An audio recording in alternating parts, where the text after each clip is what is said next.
¿Cómo están, hermanos? Hoy, miércoles, día 2 ya del mes de septiembre. Vamos con septiembre. Continuamos hoy con la lectura del Evangelio según San Lucas. Hoy vamos a ver el tema estábamos hablando de la autoridad del Señor. Cómo esta autoridad ahora está en relación, cómo se muestra esta autoridad con las enfermedades. La enfermedad, pues hay que decir que, por definición, es algo que ha preocupado al hombre de todos los tiempos.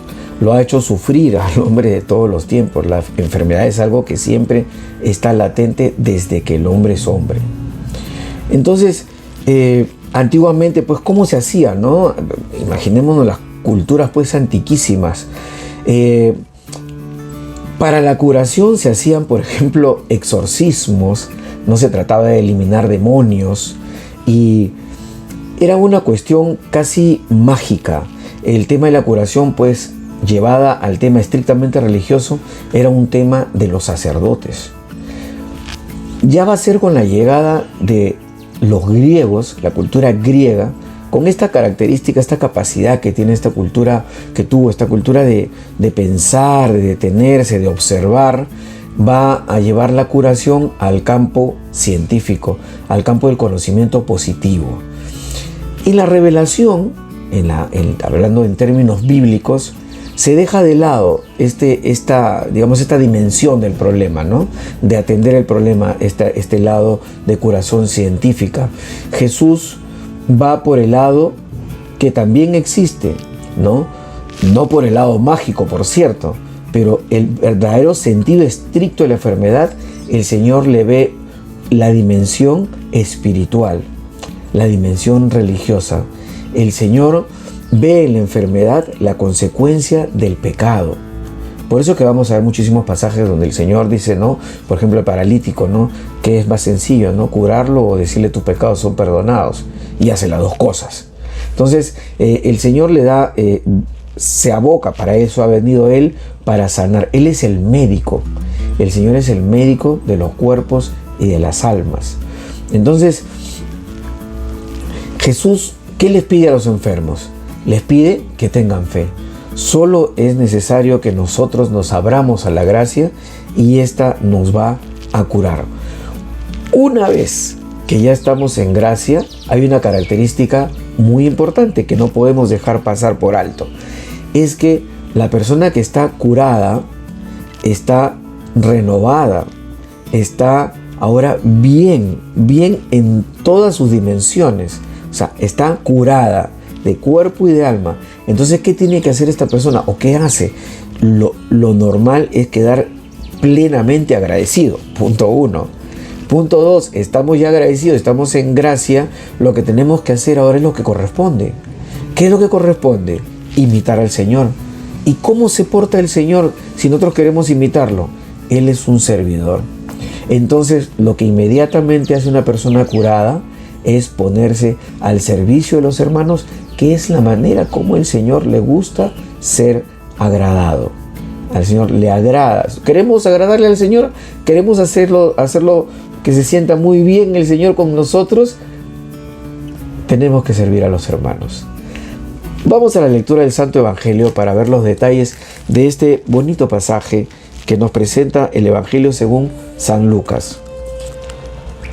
Dice: en aquel tiempo, al salir Jesús de la sinagoga, entró en casa de Simón. La suegra de Simón estaba con fiebre muy alta y le pidieron que hiciera algo por ella.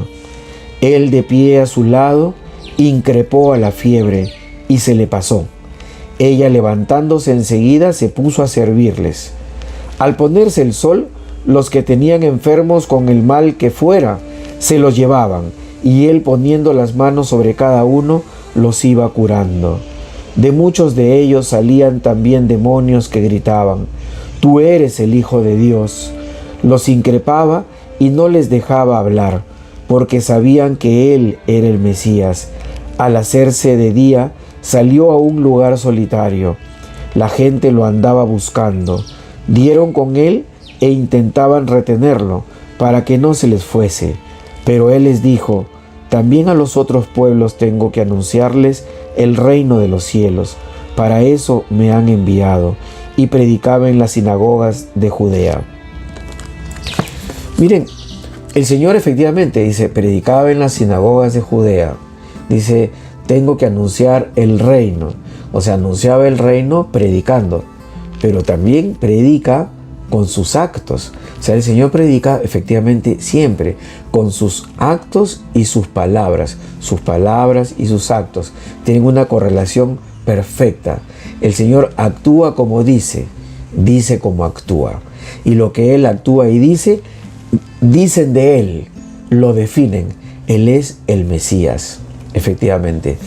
Dice, les ponía las manos a los enfermos.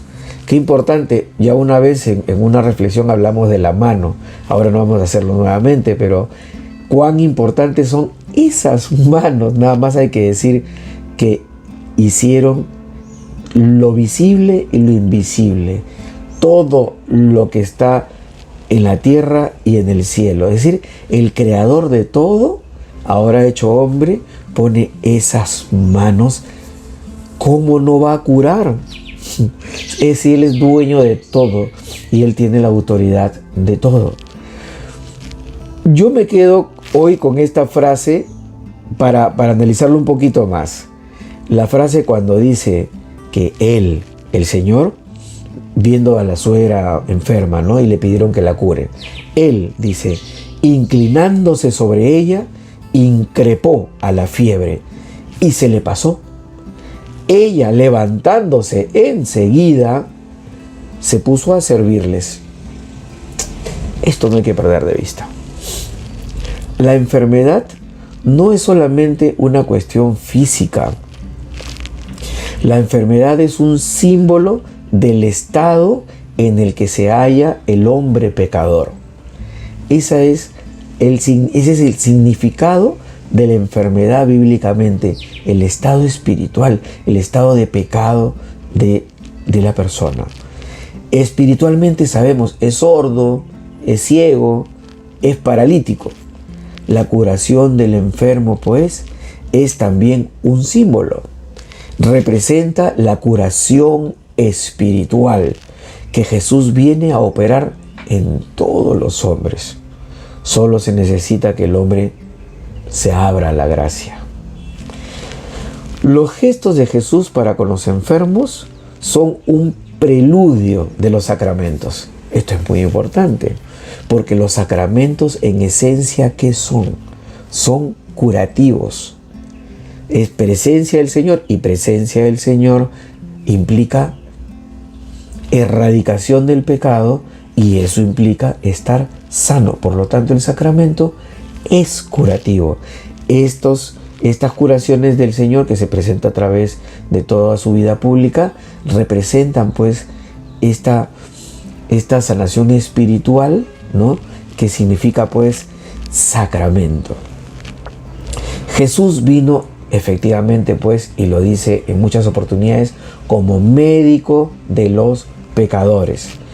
Médico, que para quitar el sufrimiento, Él mismo carga con el sufrimiento. Nada más hay que pensar y reflexionar sobre los pasajes de la pasión del Señor, ¿no? El sentido de su pasión.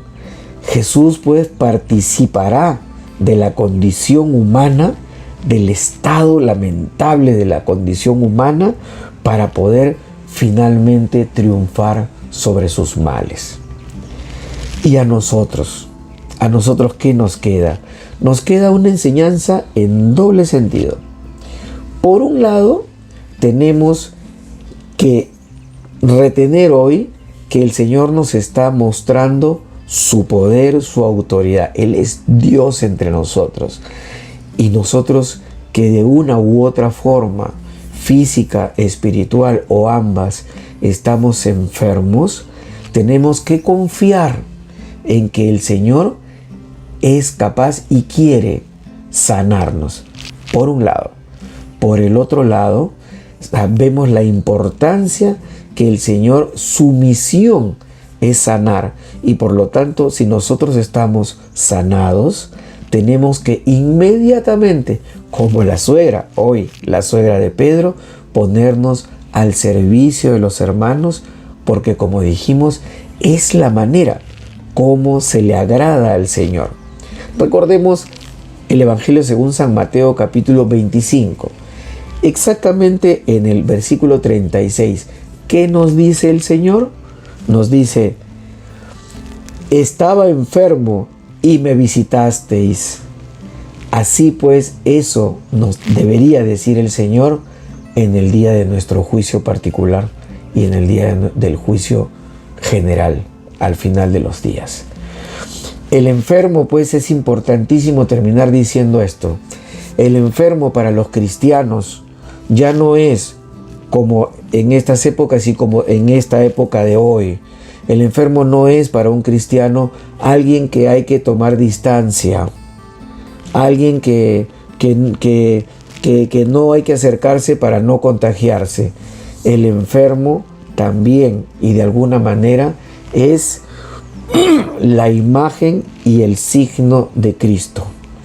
Cada uno con sus posibilidades, como decíamos ayer, cada uno según la posición en donde se encuentra, según su condición, según sus dones, según sus habilidades, según la disposición que puede echar mano, dedicarse a la atención del enfermo, de diferentes vías, diferentes maneras, pero no puede el enfermo ser indiferente para nosotros, no.